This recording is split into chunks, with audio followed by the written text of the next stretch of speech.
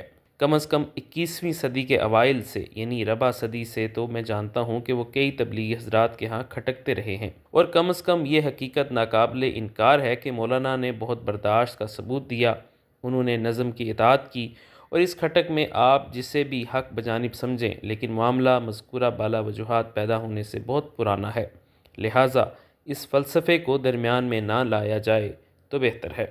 اسی طرح مفتی عبدالوہاب صاحب نے اس حوالے سے لکھا کہ مولانا طارق جمیل کو مکمل حق حاصل ہے کہ وہ اپنے جذبات، موقف اور تجربات کو بیان کریں۔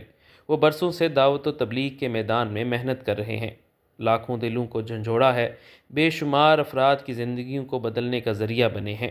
اللہ تعالیٰ نے ان کی زبان میں وہ تاثیر رکھی ہے جو صرف خلوص اور مسلسل جد و جہد کے نتیجے میں حاصل ہوتی ہے۔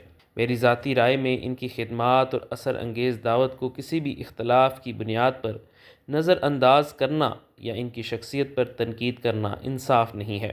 ہمیں یہ یاد رکھنا چاہیے کہ دعوت کا کام شخصیات سے بالاتر ہے، اور اگر کسی شخصیت نے مخلص ہو کر دین کے لیے کام کیا ہے تو اسے عزت دینی چاہیے۔ تاہم دوسری طرف یہ بات بھی حقیقت ہے کہ مولانا طارق جمیل اس وقت تبلیغی جماعت کے موجودہ نظم، یعنی مرکزی انتظامی اور ڈھانچے کا حصہ نہیں ہے۔ ایسے میں اگر وہ کسی اجتماع میں بیان کی خواہش رکھتے ہیں تو ضروری نہیں کہ نظم ان کی خواہش کو تسلیم کرے۔ ہر تنظیم کا اپنا ایک نظام اور ضابطہ ہوتا ہے، اور جب کوئی شخص اس نظام کا حصہ نہ ہو تو اس کے مطالبات کو تنظیمی دائرے میں رکھنا مشکل ہو جاتا ہے۔ جبکہ مولانا ڈاکٹر اسحاق عالم نے لکھا کہ مولانا طارق جمیل بڑے آدمی ہیں، 54 سال تبلیغ فرمائی، یہ واقعی بڑی محنت ہے، اللہ کریم انہیں اس کی کامل جزا دے۔ 16 منٹ 17 سیکنڈ والا کلپ ہم نے بھی سنا جو 3-4 وائس میسیجز کا مجموعہ ہے۔ ہر میسیج میں مولانا نے ذمہ داروں کو ایک سے زائد دفعہ غیبی نظام سے ڈرایا۔ ہمارے خیال میں انہیں سوچنا چاہیے کہ کہیں یہ غیبی نظام ان پر تو نہیں چل گیا۔ دوسری بات، کسی ایک میسیج میں فرما رہے ہیں میرے مزاج میں شرارت نہیں ہے، اور پھر خود ہی فرما رہے ہیں اب میں یہ باتیں پبلک کروں گا اور لوگوں کو بتاؤں گا کہ یہ تم لوگ کیا کر رہے ہو، اور پھر اس کے بعد یہ سب باتیں پبلک کر دی گئیں۔ مزید یہ کہ صاحبزادے سے بھی ویڈیو بنوا کر وائرل فرما دی۔ مولانا کا وقار ہم ناکارہ لوگوں سے بہت اونچا ہے، اور ان کا یہی وقار ہمیں کچھ کہنے سے روک رہا ہے، ورنہ کوئی اور ہوتا تو ہم کہہ دیتے کہ مولانا شرارت تو آپ کر گئے ہیں۔ یاد آیا، مولانا ایک میسیج میں اپنے مخاطب سے یہ بھی فرما رہے ہیں کہ تمہیں رائیونٹ سے باہر کوئی سلام نہیں کرتا۔ ہمارے خیال میں مولانا زیادتی فرما رہے ہیں، شاید غصے میں کہہ گئے ہیں، ورنہ حقیقت یہ ہے کہ ہم نے مولانا کو تبلیغی جماعت کی برکت سے پہچانا۔ تبلیغی جماعت اہل حق کی جماعت ہے، اس میں فتنہ انگیزی کرنا یقیناً کار خیر نہیں ہوگا۔ خدا اس جماعت کو ہر کس و ناقص کے شر سے بچائے رکھے۔ جبکہ سید احمد انیس ندوی اس حوالے سے لکھتے ہیں، جماعت تبلیغ کے متعدد مقتدین اور متاخرین اکابر و اصاغر پر یہ الزامات لگاتے رہے ہیں کہ وہ صلاحیتوں کے قدردان نہیں ہوتے۔ یہ محض الزامات نہیں ہیں، بلکہ بہت سے معتدل اہل علم اور مشائخ انہی سب وجوہات کی بنا پر جماعت کے کام سے متنفر ہو گئے۔ بعض نے خاموشی سے علیحدگی اختیار کی اور بعض نے حقائق لکھ دیے۔ واقعہ یہ ہے کہ جماعت تبلیغ کے غیر تربیت یافتہ امراء اور زعماء نے علم و اہل علم کی خوب ناقدری کی، ان کی صلاحیتوں کا مثبت استعمال نہیں ہونا دیا۔ اگر آپ کو جماعت تبلیغ میں کچھ کام کرنا ہے تو پھر آپ اپنی پوری فکر کو بالائے طاق رکھ کر ان کے نظریہ اور افعال میں پوری طرح ضم ہو جائیے تو ٹھیک، ورنہ آپ کا علم، تفقہ، بصیرت اور خشیت سب نظر انداز کر دیے جائیں گے۔ اسی طرح ایک تحریر میں لکھا ہے کہ اس زمن میں ہم سب کو کچھ باتیں سمجھنی چاہیے۔ مولانا طارق جمیل کی زندگی تبلیغ نے بدلی۔ رائیونٹ کے اندر مجلس شورا سارے کام مشورے سے طے کرتی ہے۔ حاجی عبدالوہاب رحمہ اللہ بانی رائیونڈ مرکز اور بانی مجلس شورا نے اپنی زندگی میں یہ طے کیا تھا کہ مولانا طارق جمیل کو کسی بھی اجتماع میں بیان نہیں دیا جائے گا، اور اس کی سب سے بڑی وجہ لوگوں کا صرف ان کے بیان کی وجہ سے شرکت کرنا ہے۔ تبلیغ کے اندر بیان کی کوئی اہمیت نہیں ہوتی۔ تبلیغ صرف اللہ کی ذات کی رضا، اپنی اور دوسروں کی اصلاح کی کوشش کا نام ہے۔ اگر مولانا طارق جمیل کا بیان نہ ہوتا تو کیا لوگ اجتماعات میں آنا چھوڑ دیں گے یا پھر تبلیغ میں جانا بند کر دیں گے؟ تبلیغ کو صرف کسی کی ذات اور آواز کے ساتھ منسوب کرنا، اس تصور کو ختم کرنے کے لیے مولانا طارق جمیل کو اجتماعات میں بیان نہیں دیے جاتے۔ دوسری اہم بات، مولانا طارق جمیل رائیونڈ مرکز کے پابند بن کر نہیں چلے۔ انہوں نے کہیں بھی جانے بیانات کرنے کے متعلق رائیونڈ مرکز کو آگاہ نہیں کیا۔ وہ ہر جگہ گئے اور بیانات کیے۔ ظاہر ہے ان پر تبلیغ کا لیبل تو لگا تھا، اور وہ جو بیان کرتے تھے ساری بات تبلیغی جماعت پر آتی تھی۔ اس طرح مولانا طارق جمیل صاحب کا سیاست دانوں کے ساتھ میل ملاپ، ان کے حق میں بیانات، یہ بھی تبلیغی جماعت کے نظریے کے خلاف تھا۔ ان وجوہات کی بنا پر انہیں اکثر بیانات نہیں دیے جاتے۔ باقی پنڈال میں داخلہ بند کرنا، اجتماع میں شرکت کرنے سے روکنا، اس کی بھی میں مذمت کرتا ہوں، لیکن اس کے بھی مولانا طارق جمیل صاحب خود ذمہ دار ہیں، کیونکہ مشورے میں طے تھا کہ ان کو بیان نہیں دیا جائے گا۔ پھر بھی مولانا طارق جمیل نے مجلس شورا کے سامنے مائک لے کر کہا کہ میں ہر صورت بیان کروں گا، مجھے بیان کرنے سے کوئی نہیں روک سکتا۔ یہ پہلا واقعہ نہیں ہے جس میں مولانا طارق جمیل اور تبلیغی جماعت کے درمیان اختلاف خبروں میں رہا۔ اگست 2022 میں بھی سوشل میڈیا پر یہ دعوے سامنے آئے کہ تبلیغی جماعت کی مجلس شورا نے انہیں نکال دیا ہے اور ان پر تمام اجتماعات میں پابندی لگا دی گئی ہے۔ تاہم ان افواہوں کی اب کی تردید ہو چکی۔ ان کے ساتھیوں نے واضح کیا کہ وہ کبھی رائیونڈ شورا کے رکن نہیں رہے۔ BBC اردو نے رپورٹ کیا کہ جماعت کی جانب سے اس معاملے پر کبھی کوئی باضابطہ وضاحت جاری نہیں کی۔ علاوہ ازیں تبلیغی جماعت کی ماضی میں بھی چھوٹے پیمانے پر اندرونی الجھنیں نوٹ کی گئیں، مثلا مختلف مقامات پر لوگوں کا برخلاف رویہ اختیار کرنا یا مرکزی فیصلوں پر اختلاف کرنا، لیکن عام تاثر یہی رہا کہ تبلیغی جماعت اندرونی معاملات کو اعلانیہ بیان بازی سے بچا کر حل کرتی ہے۔ تبلیغی جماعت کا ڈھانچہ غیر رسمی مگر منظم ہے۔ اس کی سب سے بڑی عالمی قیادت عالمی شورا کہلاتی ہے، جو پاکستان، بھارت اور بنگلہ دیش کے بزرگ علماء پر مشتمل ہے۔ یہ شورا سالانہ اجتماعات کے بعد مشاورتوں سے اہم فیصلے کرتی ہے۔ جماعت کی پالیسی ہے کہ یہ سیاست اور متنازع امور سے دور رہے، لہٰذا اجلاسوں کی اجتماعات میں مقررین اور مضامین کی ترتیب شورا یا علاقائی رہنماؤں کی اجازت سے طے ہوتی ہے۔